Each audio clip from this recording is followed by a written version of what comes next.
Step into Value Zone. Value Zone. Hypermart. Patancheru. Gudivada Amarnath రాజకీయ భవిష్యత్ ఏంటి? మంత్రి గారికి వచ్చే ఎన్నికల్లో టికెట్ ఎక్కడా? గుడివాడ కంట నీరు తుడుస్తారా? ఇంకా కన్నీళ్లు పెట్టిస్తారా? విశాఖ ఎంపీగా టికెట్ ప్రచారంలో నిజమెంత? ఏపీలో ఎన్నికలు సమీపిస్తుండడంతో వైసీపీ దూకుడు మొదలుపెట్టింది. మరోసారి విజయాన్ని దక్కించుకునేందుకు వ్యూహాలు రచిస్తుంది. ఇప్పటికే అభ్యర్థుల ఎంపికపై సీఎం జగన్ దృష్టి సారించారు. పనితీరు బాగలేని ఎమ్మెల్యేలకు వచ్చే ఎన్నికలో టికెట్ ఇవ్వడం లేదని పిలిచి మరీ ముఖం మీదనే చెప్పేస్తున్నారు. ఈ లిస్టులో మంత్రి గుడివాడ అమర్నాథ్ లాంటి వారు కూడా ఉండడం సంచలనం సృష్టిస్తుంది. సాక్షాత్తు మంత్రులకే టికెట్ రాకపోవడం రాజకీయ వర్గాల్లో హాట్ టాపిక్ గా మారింది.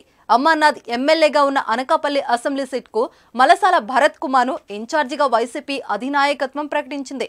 దీంతో గుడివాడ అమర్నాథ్ కన్నీటి పర్యంతమయ్యారు. అనకాపల్లిని వదిలి వెళ్లడం ఇష్టం లేదని వేదికపై భావోద్వేగానికి గురయ్యారు ఆయన. ఇదే సమయంలో అమర్నాథ్ రాజకీయ కెరీర్ ఏంటన్నది ఆసక్తికరంగా మారింది. మంత్రిగా పనిచేసిన అమర్నాథ్ కు పార్టీ ఎలాంటి బాధ్యతలు అప్పగిస్తుంది, నియోజకవర్గాన్ని మారుస్తుందా అనే ప్రశ్నలు తెరపైకి వచ్చాయి. అయితే అమర్నాథ్ విషయంలో అధిష్టానం ఓ సరికొత్త ప్లాన్ వేసినట్లు సమాచారం. విశాఖ ఎంపీగా అమర్నాథ్ ను బరిలోకి దించాలని భావిస్తుందట. గత కొన్నేళ్లుగా జరిగిన ఎన్నికలను పరిశీలిస్తే విశాఖ ఎంపీగా ఎక్కువగా నాన్ లోకల్స్ బరిలో నిలుస్తున్నారు. బలమైన సామాజిక వర్గాలకు చెందిన నేతలకు ఇక్కడ ఎంపీ సీటు దక్కలేదు. దీంతో మంత్రి అమర్నాథ్ ను విశాఖ ఎంపీగా దించాలని వైసీపీ పెద్దలు ఆలోచన చేస్తున్నట్లు వార్తలొస్తున్నాయి.